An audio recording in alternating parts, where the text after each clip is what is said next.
Good morning, Anthem kids. My name is Owen, and this is my friend Kyle. Thank you so much for joining us today. What's going on, guys? I'm so excited for you all to be here with me again this Sunday. Yes, we are extremely excited today. We are launching our new AK Showtime experience with you all today. On our AK Showtime, you will be able to enjoy some funny segments like Wheel Misfortunate, Carpool Karaoke, some crazy dad jokes, Egg Roulette, Meme of the Week, Challenge of the Week, Show and Tell, and Awkward Parent Moments, and so many more. So much more. We also have an appropriate lesson for all of our Anthem kids and a great worship for all ages too. Oh, and we really do have it all. We do have it all. And since today is Father's Day, I hope you all wished your dad or that special man in your life a very happy day. Gotta call my dad real quick. Should. Happy Father's Day, Dad. We thought it'd be a great opportunity to showcase some of your very own dad jokes. Right here, take a look.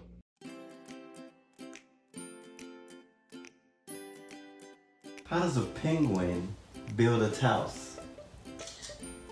You don't know? It glues it all together. That was horrible. Hey, buddy. What? Did you hear about the new movie, Constipation? No. What even is it? I don't know, but it never came out. What? Hey girls, what do you call cheese if it's not your cheese?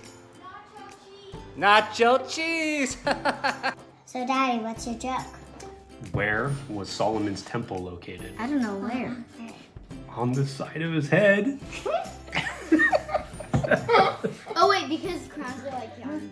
Mom, Dad. What did Santa say to Mrs. Claus when he saw a thunderstorm? What? Looks like reindeer! Why did the superhero flush the toilet? Why? Because it was his duty. Why did the banana go to the doctor? Why? Because he wasn't peeling well. Oh my goodness, those were hilarious. Which one was your favorite? Like the one where the dad said the joke? Yeah, that one was really and good. everyone laughed at it? And then everyone laughed, Yeah, but it was kind of awkward. And yeah, it was like, oh, you know, dad joke. Yeah, but it was fun. You know, it was a good one though. Anthem has some really funny dads. I mean, not as funny as us, but obviously still pretty funny dads. Well, now that we got some really good laughs out of us, let's get ready to worship and dive deep into what the Lord has for us in store in today's lesson. So our lesson today focuses on faith and trusting in what we cannot see because of what we can see. Our story comes from the book of Hebrews. I got a joke for you. Go ahead. So how does Moses make his coffee in the morning? How? He brews it. Oh, I'm funny. Wow, that was very funny. Top notch. Okay, kids, enough jokes now. Let's all stand up and get ready to worship and learn about how amazing our God is. Take a look.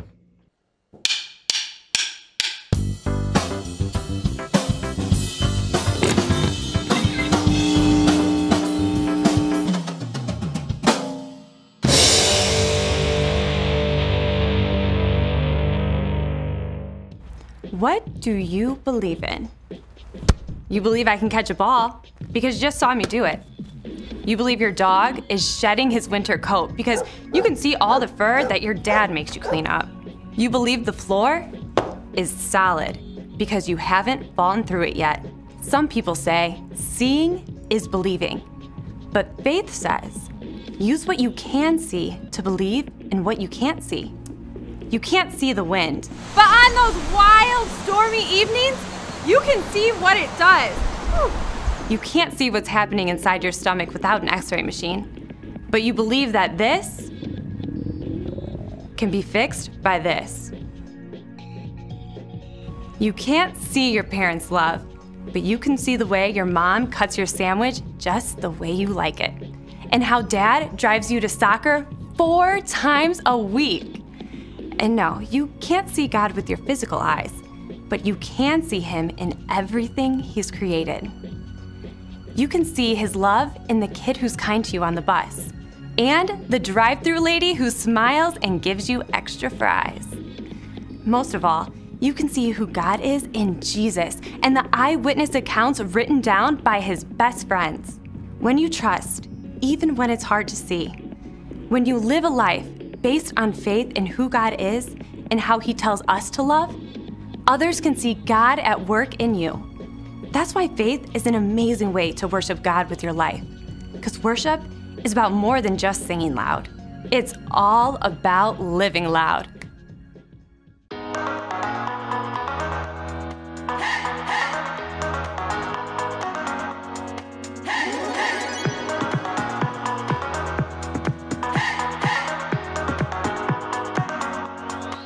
This is my faith, this is my focus, all of my days.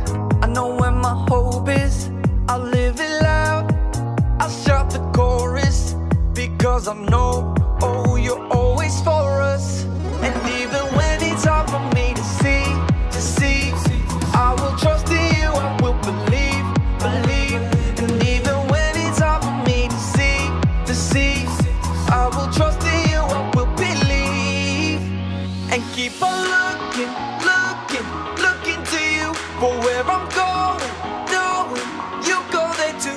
I'll keep on looking to you. I fix my eyes on you. You are my only focus. You are my only focus. You are my only focus. I fix my eyes on you. This is my faith, this is my focus, all of my days. I know where my hope is, I'll live it loud. I shout the chorus, because I know, oh, you're always for us. And even when it's hard for me to see, I will trust in you, I will believe. And even when it's hard for me to see, I will trust in you, I will believe. And keep on looking to you for where I'm going, knowing you go there too. I'll keep on looking to you. I'll fix my eyes on you. You are my only focus. You are my only focus. You are my only focus. I fix my eyes on you, oh yeah. Woo! You ready? Come on, let's go. Hands in the air, hands in the air. I know you're there, I know you're there. Anywhere, oh. Anywhere. I fix my eyes on you. Hands in the air, hands in the air. I know you're there, I know you're there. Anywhere, I fix my eyes on you. And keep on looking to you for where I'm going, knowing you go there too. I'll keep on looking to you. I'll fix my eyes on you. You are my only, you are my only focus. You are my only focus. I fix my eyes on you.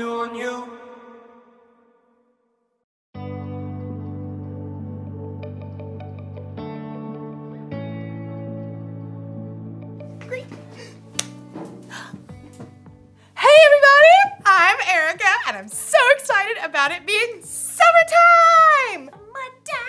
Summertime, yeah. Ooh. One reason I'm so excited is because I have developed my very own STEAM lab! Look at it, check it out. Look at, wow. Isn't that so awesome? You're probably wondering what that stands for. Science, technology, engineering, art, and mathematics. And I'm not totally sure how things will go in my lab this summer, but luckily, I have faith. Faith is trusting in what you can't see because of what you can see. You see? You see what I did there? I have faith that I'll learn a lot and probably have fun doing so. I mean, just look at this place! Check it out. Wow! Oh, wait. Perfect. Check out this microscope! Microscope. I've always been amazed how microscopes can let you see things that you normally can't see. Take hair, for instance. Ow. Ah, look at that one. See, it looks like a thin line. Mine's kind of curly. Ooh, you can't see it, can you? But put it under a microscope. Whoa. Cool, right? What about the inside of a piece of grass? Put it under a microscope. Whoa! Look at that! The inside looks like a whole bunch of smiley face emojis. I mean, you never see that just by looking at grass. Today's Bible story is all about not being able to see everything, but remembering that God always does. It's like he's always looking through a microscope or something. So, let's take a look at this story and see what we can find. Unbelievable! Wait, is that really what my hair looks like? The Bible. It's 66 books of history, stories, letters, and poetry that fit together to form God's one big story. The epic adventure of how He created us and loves us so much that He made a way to rescue us. As we travel through the Bible, from Genesis to Revelation, we discover people who met God and found their lives changed forever. Now for an amazing story, inspired by the book of Hebrews, chapters 11 and 12. Gotta have a little faith, faith, faith, faith. Keep the faith. Take a leap of faith. You know, a lot of people toss around the word faith lately. We say you can break the faith, or just take it all on blind faith. But true faith isn't blind at all. It's much more than just an inspirational word. True faith has to do with believing in all the things you can't see because you start with what you can see. Now, we can't see God with our physical eyes, but we can see the stories of people who came before us. They lived in a broken world like we do, but they chose to follow God. They chose to trust His promise that one day He would send a rescuer that would make everything right again. The writer of Hebrews in the New Testament tells us about some of these men and women in God's story. People like Noah, people like Abraham. When God called Abraham, he was already getting old. He and his wife Sarah didn't have kids. Leave your country and your people. Leave your father's family. Go to the land I will show you. All nations on earth will be blessed because of you. God was planning on sending His rescuer as one of Abraham's great, etc. grandchildren. But still, even though Abraham had God's promise, he still couldn't see the one God was sending. Still, Abraham went on a wild adventure, following God's call. And even his descendants, Isaac, Jacob, and Joseph, all chose faith in God. Moses, too, was called by God from the fiery heart of a burning bush. Even though he was raised by Pharaoh's daughter, he chose to stand with his own people and face Pharaoh's anger to win freedom. We read about it like this in the book of Hebrews. Moses suffered shame because of Christ. He thought it of great value. See, when you check out Hebrews, you discover this huge list of people who followed God by faith, so many that the writer just stops trying to list all of them. Oh, but we can't forget Israel's most important king, David. Get up and anoint him. This is the one. Even though God had promised David would be king, though, David spent years on the run from King Saul, fearing for his life. Still, he chose to trust God. The Lord is my shepherd. He gives me everything I need. Now, none of these people in the Old Testament could see with their eyes how God was going to save His people, but they could see how He was working in their lives, how their needs were being met. So they chose to believe in His greater plan. They chose faith. Faith is being sure of what we hope for. It is being sure of what we do not see. That is what the people of long ago were praised for. Now, here's where the story turns. In Hebrews, we discover that none of those people in the Old Testament received what God had promised here on earth. That's because God had planned something better for us. so they would only be made perfect together with us. God's plan includes all of us from the very beginning of creation. So at just the right moment, at the perfect point in time, God sent his rescuer, the hero, his very own son, Jesus. Jesus showed us how to live. He showed us what God was like, and he told us the most important thing. If you love one another, everyone will know you are my disciples. Love God, love others. It's the heart of the whole story. But then, Jesus was killed, and his friends thought the story was finished. Period. Dot. The end. Until God raised him back to life. Jesus has defeated death, and those who follow him can live with him forever. But how do you follow someone you can't see? Well, that brings us back to faith. Let us keep looking to Jesus. He is the one who started this journey of faith, and he is the one who completes this journey of faith. He paid no attention to the shame of the cross. He suffered there because of the joy he was looking forward to. So think about him. Then you won't lose hope. The early believers, Peter and John and other followers of Jesus, had seen him teach and heal. They saw him after God raised him to life. But after Jesus returned to heaven, the believers continued to live by faith. We have to speak about the things we've seen and heard. Because of what the new Christians in the early church had seen, they could believe in what they could not yet see, the end of the story, where God makes everything right. They kept the faith, and because they did, we can choose faith too.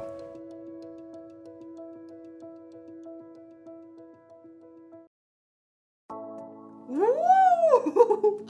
Take a look at this one. Any guesses on what that is? It's the inside of a carnation stem.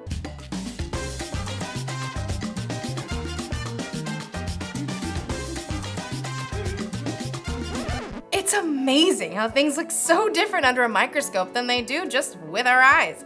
It makes me think of Hebrews chapter 11. It's where we can look back to all these people in history who had faith in God. Even though they couldn't always see how things would turn out, they believed God and his promises. They lived by faith. And you can live by faith too. In fact, having faith in Jesus and what he did for you on the cross is what makes it possible for you to have a relationship with God. Relationship status update. Even though we can't see Jesus in person, we can still have faith in him because we can see how he's worked in the lives of the people who've come before us. That's the one thing to remember today. You can know Jesus even though you've never seen him. If you want to know Jesus more and you don't know where to start, try talking with someone who has put their faith in Jesus. Or you can read the stories in the Bible of the people who trusted God long ago. There are lots of things we can see that can help us have faith. So, I hope you guys have an awesome day! I'm gonna look at a few more things under my microscope. Like maybe my nail! Ah! Let's check it out! Oh, I need to wash my hands better. This microscope tells you a lot.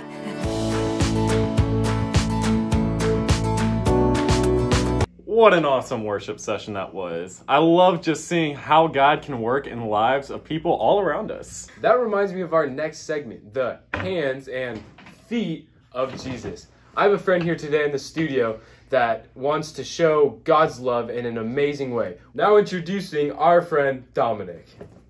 Ta-da! Hi guys! So Dominic, you have a really cool story of how you are the hands and the feet of Jesus. Why don't you explain that for us today? So, I had this little baseball thing, right? You throw a ball at it, it bounces the ball back, you catch it, you throw it again. It was really fun. So my dad put that on offer-up because we were getting kind of over that because that was old-ish. Out with the old and with the new. So this family came to pick it up, and I was talking to them, hanging out, and I found out that their little kid named Diego, he's 2 years old, had Down syndrome.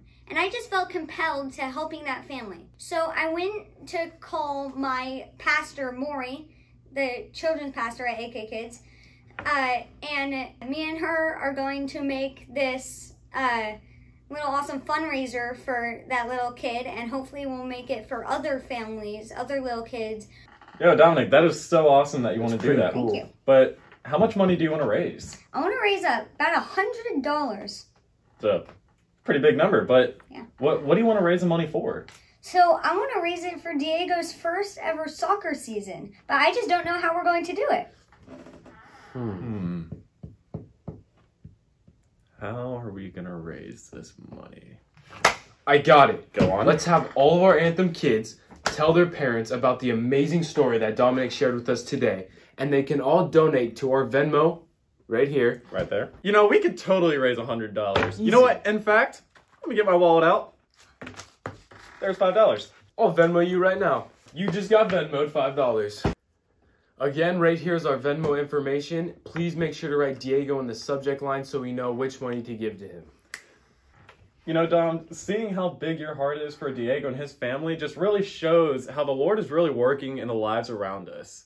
Thank you so much for sharing that story with us. It really touched my heart. You're welcome. It really does show how one kid can be the hands and the feet of Jesus. Giving like this is just so contagious. It makes me want to help someone in need too, and contribute to this amazing cause. And that's it for our AK Showdown. I hope you enjoyed the show, and make sure to like and subscribe to our YouTube channel. Dom, thank you so much for being here, sir. Just what a pleasure. Thank you so much, Dom. You're welcome. Owen, thank you, sir, for being here. What a pleasure. Of course. Thank you so much for joining us on AK Showdown today, and we will all see you next week. We got the lettuce, the cheese, and the chicken. That's a wrap.